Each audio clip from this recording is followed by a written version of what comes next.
CNN үзүүлж байна. Ногоон амьдрал.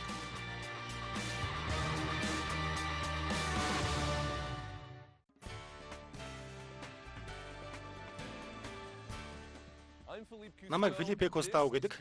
Та манай ногоон амьдрал нэвтрүүлгийг хүлээн авч үзэж байна.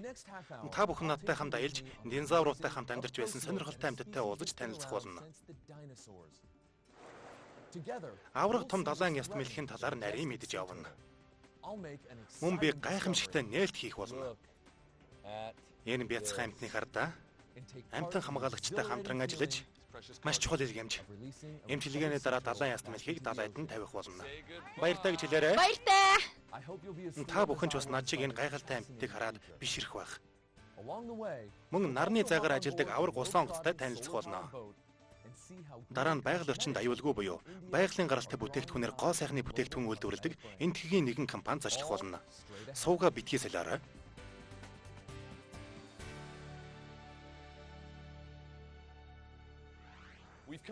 Би яг одоо Өмнөд Каролинад далайн гайхамшигт амьтдын нэгийг судлахаар ирээд байна. Энэ бол далайн яст мэлхий. Дэлхийн халуун дулаан чиглэг орны бүх далайд далайн яст мэлхий амьдардаг. Харамсалтай нь 7 төрлийн далайн яст мэлхий байдгийн 6 нь уст гаюул ороод байна. Далайн яст мэлхийг тодорхойлогч амьтан гэж хэлж болно. Юу вэ гэхээр тэд далайн хэв байдлыг тодорхойлж чаддаг амьтад гинэ. Өнөө өглөө би хадагтай Добос Гриффинтэй хамт тэрний нислэг тэргээр аялах болно. Энэ хүн орон нутгийн байгалийн баялагийг хамгаалах хэлтэст ажилладаг юм. За бэлэн үү? Бэлээ.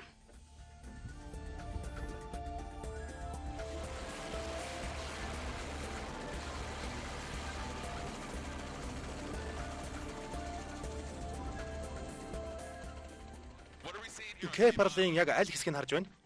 Бид яг одоо Кэпарл дээр явагдаж байгаа далайн яст мэлхийн төслийн үйл явцыг харж байна л да. Тэд яст мэлхийний үүрийг шинээр засч янзалж байна. Нотис яст мэлхийнүүдийн хувьд маш аюултай зүйл байдаг. Яагад гэвэл яст мэлхийнүүдийн өндөг хуурай эсэнд өсч бойжих ёстой. Хэрвээ өндгөнд далайн ус хүрчих юм бол яг л бид усан дотор амьсгалж чаддаггүй шиг агааргүй болж амьдрах нөхцөлгүй болдгоо. Тийм учраас л эдгээр хүмүүс өөрийг хуурай байлгах арга хэмжээ авч байна л да. Тэр юу вэ? Далайн эрэг хавийн газар яагаад ийм өхмөл байгаа юм бэ? Далайн эргийн элсийг хуурай байлгана гэдэг тухайн байгаль орчны салхи, далайн төрлөг зэргээс шууд хамаардаг л да. Ер нь бол байгалийн элс нүүдэлдэг гэж хэлж болох юм. Нүүдэлэхэд нь элсэнд байгаа бүхэн хамт нүгэд явчихна. Гэтэл бид далайтай хэтэрхий ойрхон байшин барьдаг барьсан байдаг. Тиймээс л далан барих шаардлагатай болж байгаа. Энэ хэсгийн газар нутгийг харахад үнэхээр гоё. Бас далайн эрэг хаваар маш их байшин барьсан харагдаж байна. Эндээс далайн эргийн элстэй хэсэг ямар баг байгаа нь харагдаж байна. Дээрээс нөхцөл байдлыг харсны дараа газарт бууж ирэхэд хар хонцгих өөр болдог бол та. Эргэн тойрон дандаа нойтон элс байна шүү дээ. Асуудал мөн үү? Мэдээж асуудал мөн л дөө. Яст мэлхий уснаас гарч ирээд явах зайндаа очиход ямар ч хуурай элс байхгүй. Тийм болохоор явах газраа хүрээд байхгүй болохоор буцаад л явчихдаг. Үүрээ засах оролдлого чийдгүү. Далайн энэ уудам эргийг харахад төгсгөлгүй юм шиг санагдж байна. Гэхдээ энэ бол яст мэлхийнүүдийн хувьд маш чухал. Энэ бол зөвхөн миний бодлол доо. Тэгэхээр таны хэлж байгаагаар хангалттай хэлс байхгүй болохоор яст мэлхийнүүд хизээч үрээ засч чадахгүй гэсэн үг үү? Яг тийм. Би сайн ойлгохгүй байна. Энэ бүхнийг өөрчлөх боломж хомсол доо. Хаасайгүй л ийм нөхцөл байдал үүсэт байгаа. Ер нь тэгээд цаг хугацаанд цаашид юу болохыг хэлнэ дээ.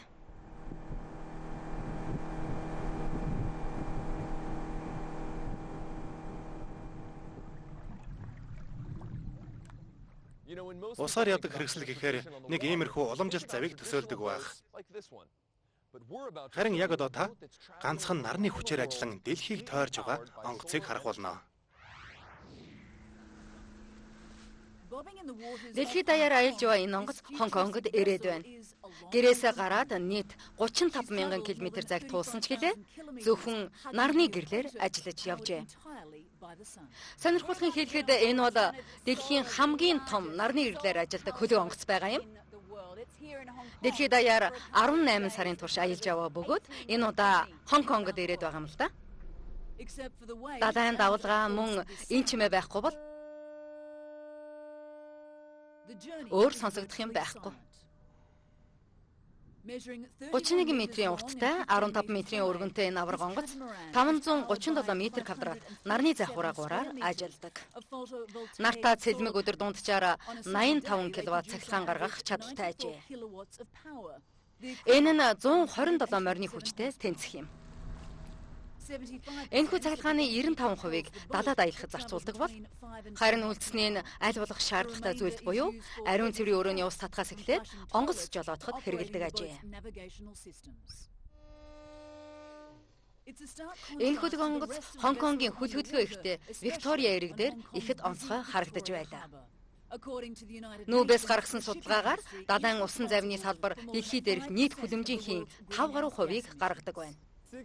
Яг одоогоо 22 хэмээн дулаантай байна. Гэхдээ бидэнд илүү дулаан хэрэгтэй. Нарны хүчээр ажилладаг онгоцыг 39 настай Швейцар гаралтай Рафаэл Данжон жолоодож явна. Тэрээр Айсландд явж байгаад мөсөн гол ямар хурдтай хайлж байгааг хараад дэлхийн дулаарлын эсрэг ямар нэг аргаар тэмцэх хэрэгтэй болсныг ойлгосон гэж ярьсан юм. Энэ онгоцонд хүнд хэрэгтэй бүх юм байгаа. Бидэнд хэрэгтэй бүх цахилгаан хэрэгсэл ажиллана. Компьютер, гар утас гээд бүгд нарны цахилгаанаар ажиллаж байна. Тэгэхээр бид өдөр тутмын амьдралдаа нарны хүчийг ашиглаж болно гэсэн үг юм. 26 сая долларын өртөгтэйгээр Герман улсад үйлдвэрлэгдсэн бөгөөд нарны гэрлээс өөр ямар ч цахилгаан үүсгүүр байхгүй ажээ. Нэг удаа бид ямарч наргүй 3 өдөр аялж байсан. Гэхдээ ер нь бол наргүй байсан ч бороо орж байсан ч тодорхой хэмжээнд гэрэл байгаа л бол цэнэглэгдэж байдаг. Онгоц 2010 оны 9-р сард Монакогоос хөдөлж Атлантын далай, Панамын сувгийг гаталж одоогоор номхон далайг туулж яваа бөгөөд яг одоо Хонконг улсад ирээд байгаа нь энэ юм байна. Тэд цаашид энэхийн далай гаталж Суэцийн сувгаар гарч ойрхон дорндын улсуудаар дайран өнгөрч дараа жилийн 5 сар гэхэд буцаж Монакод очихоор төлөвлөж байгаа ажээ. Хэрвээ бид онгоцыг зохиогоогүй бол бид тос хэрэглэх шаардлагатай болно. Хизээ нэг өдөр бид тосхи болчих юм бол энэхүү аргыг бодож олох л байсан байх. Хэрвээ Planet Solar хэмээхийн онгоц төлөвлөсөндөө хүрэх юм бол бүх асуудлын гарц нарны гэрэл байж гэдгийг батлан харуулж чадна. Хонконгоос Ана Корн мэдээллээ.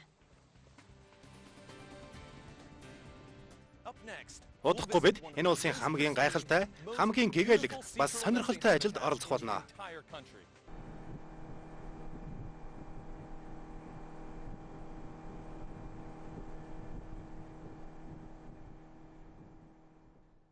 Бид яг одоо Кэпарл дээр ирээд байна. Кэпарл бол Кэп Романы өмнөд хэсэгт байрладаг арал юм. Өнөөдөр бидэнтэй хамт Америк нэгдсэн улсын зэрлэг амьтдыг хамгаалах газрын Сара Даусын хамт аялж, Өмнөд Каролинагийн хамгийн гайхалтай зүйлийг нэн илрүүлэх болно. Хэрвээ бид азтай байж чадвал далайн яст мэлхийний үрийг олж магадгүй юм. Сара, тэгэхээр бид яг хаана байгаа? Энэ юу болох талаар тайлбарлаж өгөхгүй юу? Бид яг одоо Кэпарлын хойд хэсэгт ирээд байна. Энэ торнууд бол далайн яст мэлхийн үүрийг хамгаалах зорилгоор тавьсан торолдоо. Бид нар далайн яст мэлхийний үүр гэсэн үг үү? Бид энэ торыг элбэнх гэх мэт магтчаа амьтдаас хамгаалах зорилгоор тавьсан. Магтчаа амьтад үүрийг ухаж чадахгүй гэсэн үг байна. Тийм ээ. Тэдний гарах цагийг тохируулж торыг авахгүй бол энэ торноос гарахад бас асуудал үүснэ л дээ. Бяцхан яст мэлхийнүүд дөнгөж өндөгнөөсөө гараад далай руу орох зам хамгийн хэцүү үе шиг надад санагддаг юм. Замд нь магчин шувууд амьтад гээд зөндөөн дайсан биш үү дээ. Тийм биз дээ. Тийм ээ тийм. Маш олон амьтдын хувьд амттай зоог нь болдог л доо. 1000-аас нэг нь л усанд ордог гэж ярьдаг юм. Тэгэхээр нэг яст мэлхий ганцхан зулцгай амьд авчулдхийн тулд 10 үр застгаа гэсэн үг үү? Тийм ээ. Тэгвэл далайн эрэг дээрх бүх үүрийг нэг үрчлэн хамгаалах шаардлагатай юм байна. За одоо юу хийх юм? Хоёулаа хурцтандээ. Хурцтнэ? Тийм ээ. Ойлголоо. Энд байгаа өрнүүдийг хүний оролцоотойгоор усанд нь тавих нь. Тийм ээ, яг зөв ойлгосон байна. Би ямар нэг аргаар тэднийг усанд нь тавих ёстой. Бид эхлээд торыг авч байгаад бүх үүрийг ухах болно. Тэгээд үүрэн дотор хэдэн өндөг хагарч, хэдэн яст мэлхий гарчихсан байгааг шалгаад тэгээд яст мэлхийнүүдийг усанд нь тавих ёстой юм л да. За гайхалтай. Тэгэхээр эднэр далайн яст мэлхийний өндөгнүүд байх нь. Энд хэд байгаа юм болоо? Яг теннисний бөмбөг шиг харагдж байна. Тийм ээ, яг л ширээний теннисний бөмбөг шиг. Дунджаар нэг үрнээс хэдэн өндөг гарч ирдэг вэ? Нэг үрнээс 150 гаруй. Заримдаа би энэ ажлаа өдөржин шөнөжин хиймээр санагддаг. Ярь нү? За ингээд 130 өндөг гарч ирлээ. Яг яаж хөрвөл илүү дээр байдгүй? Нэг гараад ирчихсэн байна. Буурах минь ээ. Энэ бяцхан хөгийн амтныг хардаа. Бяцхан зулцаг гараад ирж сайн хөдлөхгүй байна.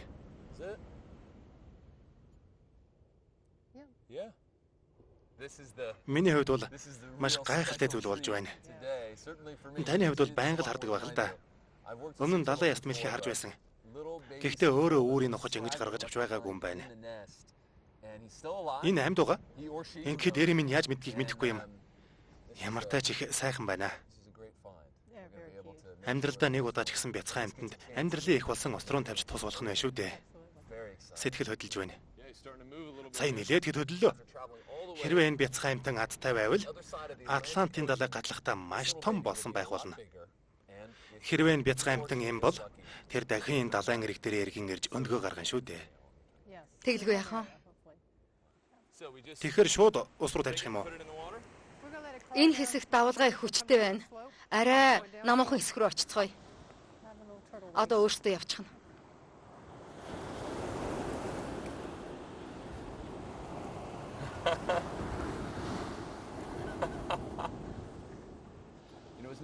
Өмнөд Каролинад хүмүүс байгальтай эв найрамдалтай амьдарч амьтдад тусалж байна.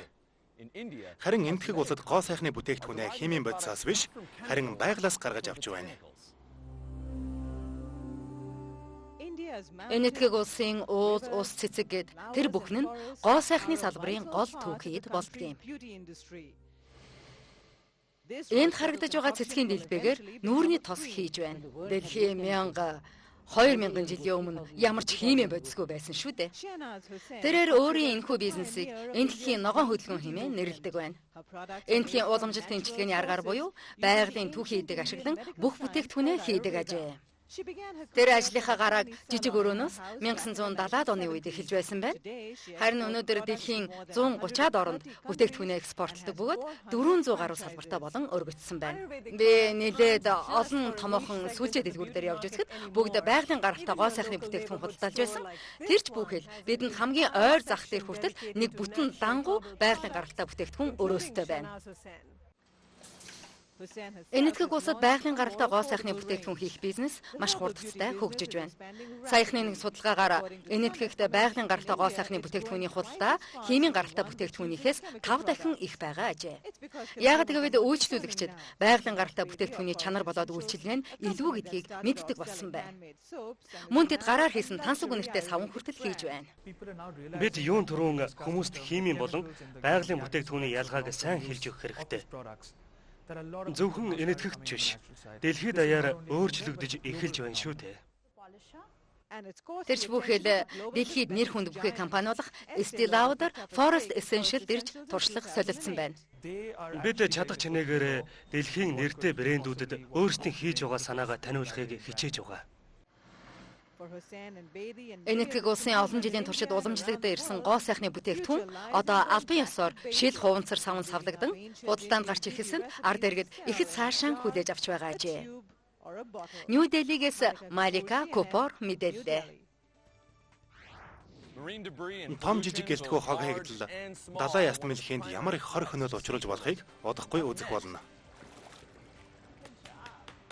Далайн яст мэлхийг аврахын тулд амьтан хамгаалагчид болон малын эмч нар яаж хичээн ажиллаж байгааг мөн үзэх болно. Дахин тавтаа морилцгоно уу? Бид одоо TerraCycle хэмээх нэгэн компани дээр очих болно. Дахин боловсруулсан түүхий дээр бүтээгдэхүүн үйлдвэрлэдэг гинэ. Том Фаги, Хаги Вайди нарын санаа байж. Би найзуудтайгаа нийлж ургамал тарьдаг байсан юм. Тэгээд өтний баас хамгийн сайн бордоо болж чаддгийг мэдсэн юм л да. Хамгийн органик бордоо гэж хэлж болно. Хаягдл хуванцар савыг ашиглан дахин хуванцар сав хийсэн юм. Тэрээр хуванцар савнуудын хэмжээг багасган өтний баасаар хийдэг органик бордоогоо савлж эхэлсэн байна. Тэрээр Cycle гэсэн нэрээр худалдаалж байна. Олон жилийн туршид TerraCycle-ийн дахин боловсруулж болохгүй бүтээгдэхүүнийг суглуулж, тэднэр дахин боловсруулж болох үс экологт халгүй бүтээгдэхүүн үйлдвэрлэж байна. 19 улсын 25 гаруй сая айл өрхөөс бид сар бүр хэдэн тэрбум ширхэг хог хаягдал цуглуулдаг. Хамгийн гайхалтай зүйл нь юу вэ гэхээр Швед гэх мэт дахин боловсруулах систем нь маш өндөр хөгжсөн орнуудын энэ үйл явц бусад улстай яг л адилхан байсан. Өндөр хөгжилтэй улс болох Америк мөн хөгжиж буй ядуу буурай улс болох Аргентин гэх мэт бүхий л улсууд хог хаягдалд ихээхэн анхаарал хандуулдаг юм билээ. Тэгэхээр дэлхийн нийтийн асуудал болсон гэсэн үг л дээ. Тэрний цуглуулсан хог хаягдал гайхамшигыг бүтээдэг. Зүгээр нэг ундааны хайрцаг сургуулийн цүнх болох жишээтэй.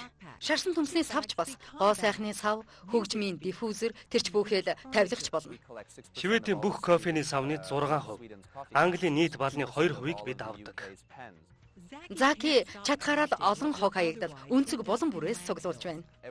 Манай Америк дахь салбар Old Navy-гийн гэрийн углаас цуглуулдаг.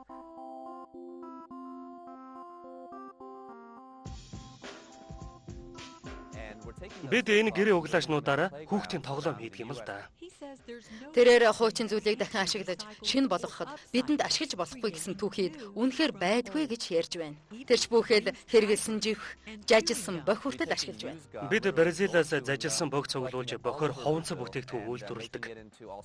Бохи маш уян хатан чанартай болохоор ямар ч хуванцар бүтээгдэхүүн хийсэн маш сайн тохирдог юм л да. Тэдний цуглуулдаг энэ бүх хог дэлхийд даяарх хувь хүмүүс, томоохон компаниуд, сургуулиудаас ирдэг байна. Мэдээж TerraCycle компанийн хогийн авсныхаа хариуд мөнгө төлдөг. Бид хийсэн бүтээгдэхүүнээ анх хогийн авсан сургуулиуд болон улсуудад танилцуулдаг. Хог хаягдал бол дэлхийд даяарх асуудал болж байна. Тиймээс тэр гарцыг хайж, энгийн углаашаар бал хийж, ундааны саваар сургуулийн цүнх хийж байна. Атлантагаас Натали Алам мэдээллээ. Бид яг одоо Өмнөд Каролинагийн далайн яст мэлхийний эмнэлэг дотор алхаж байна. Ийм төрлийн үйл ажиллагаа явуулдаг өөр газар байдгүй бөгөөд тэд энэ эмнэлэгтээ гэмтэж бэрдсэн далайн яст мэлхийг эмчилдэг байна. Кали бол яст мэлхий аврах хөтөлбөрийн захирал. Өнөөдөр бидний хүлээж авсанд баярлалаа, Кали. Тэрийг хэд авч ирсэн? Энэ бол маш ховор далайн яст мэлхий байгаа юм. Өнгөрсөн жил буюу 2010 оны 4-р сард бид олж авчирсан. Их бэрдсэн ногоо ургамлуудад биеийн битүү хучигсан байсан л да. Яг юу нүгдэж байгааг мэдхийн тулд маш олон шинжилгээ хийсэн. Харин одоо бол биеийн сайн харагдаж байна. Тэгж харагдах нь аргагүй. Өчигдөр орой тэрнийг угаа цэвэрлсэн. Хэрвээ хүсэх юм бол чи хооллож болно шүү дээ. Нэр нү? Тийм ээ. Жаахан хэсгийг тасалж аваад усан дээр нь тавьчихад л болно. Зүгээр л тавьчих. За ойлголоо. Ингээд идэд бүр сурчихсан уу? Тэгэлгүй яах вэ? Гэхдээ бид байнга ингэж хооллоод байдгүй л дээ. Зүгээр л усанд нь хайчих. Тэгэл яахыг хараарай. Энэ нэг хөлсөөг юм шиг байна. За, зүгээр л усан дээр нь тавьчих та. Зүгээр л тавьчих. Бүх навчийг нөгөөд үз. Бүгд усанд орж өнгөд тайван идэх боломжтой болно гэсэн үг. Тэгэхээр энэ яст мэлхийг эмнэлэг тавьчих болсон шалтгаан нь хүний буруутай үйлдэл байсан уу? Мэдээж энд ирж байгаа ихэнх яст мэлхийнүүд хүний буруутай үйл ажиллагаанаас болж ирдэг л дээ. Гэхдээ бид шууд хүнээс болсон гэж хэлж болохгүй. Яагаад гэвэл хүмүүс бид энэ дэлхийг хамгааж байгаа шүү дээ. Тэрч тийм л дээ. Энэ хэм бэ? Энэ бол Максуан. Нас бий төрсөн. Том юм аа. Их том юм. 230 паунд жинтэй. Тэр бусдаасаа их өөрлөлдөө. Уртлынх нь нэг сэлүүр нь тасарчихсан байсан зайлвал. Бараг 100 кг жинтэй гэсэн үг үү? Тийм ээ. Анх энийг Кепарлаас олж байсан. Та нар өнөөдөр Кепарл дээр очиж тэнхийн байгальтай танилцсан байх. Энэ нуруунд дээр хавчны торн алчихсан байсан. Бас сэлүүрийн тасалчихсан. Хүний буруугаас болсон. Тийм ээ, хүний буруугаас болсон. Одохгүй далайд нь тавих уу? Тэгнэ. Өнөөдөр уснаас нь гаргаж биеийн ерөнхийд нь хянаад гаргаж болох хэсгийг шалгана да. Уснаас нь гаргана гэж Тийм юу? ээ. Би тусалж болох үү? Болдгоо яах вэ? Гайхалтай. Норход бэлэн биз дээ. Бэлэн байна. Санаа зовлтгүй.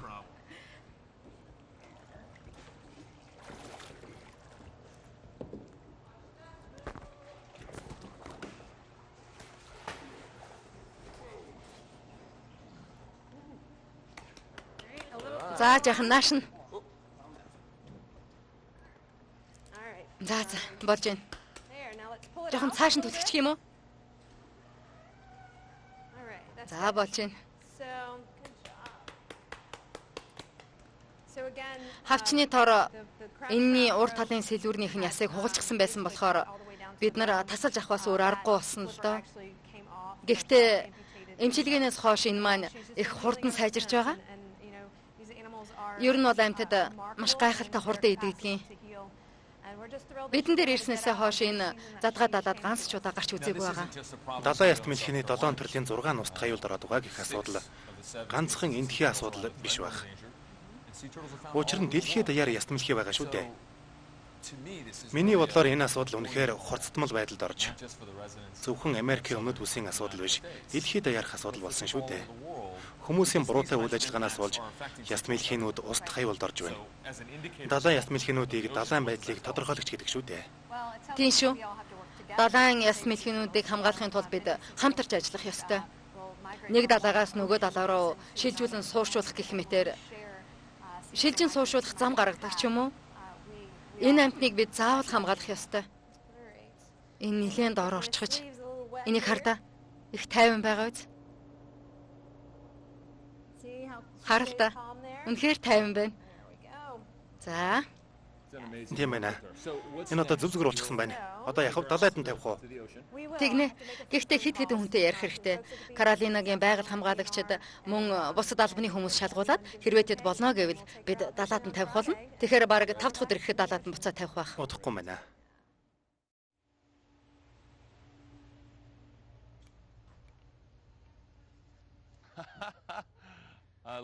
Их сонирн байх шүү. Өдөр бүр аюул орсон яст мэлхийтэй хамт машинд явахгүй шүү дээ. Замаа.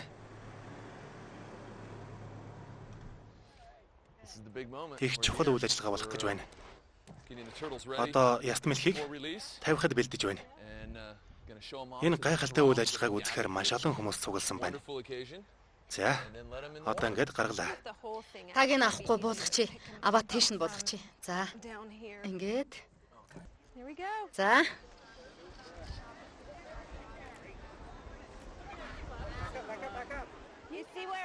Одоо бүрэн идэгчсэн байгаа. За, баяртай. Баяртай гэж хэлээрэй. Бэлэн үү? Чи бэлэн үү? Тийм ээ. За, тэгвэл эхэлцгээе. За, амжилт хүсье залуусаа.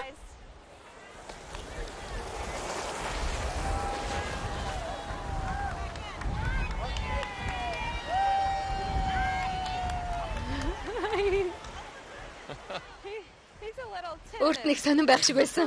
Сайхан ирээдүйг зохицуулахын тулд хүмүүс байгальтайгаа хэрхэн холбогдож байгааг харуулсан сайхан жишээ боллоо. Та бүхэндээ хамт Филипп Костао байлаа. Энэ удаагийн ногоон амьдралын дугаарыг хүлээн авч үзсэнд та бүхэнд баярлалаа.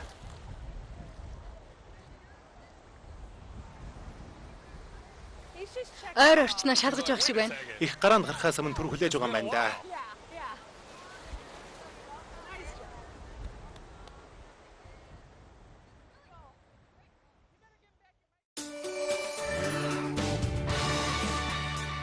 Орчуулсан өнөр цэцэг Freeline Production-ы дуучлалын студид хөрвүүлв 2014 он.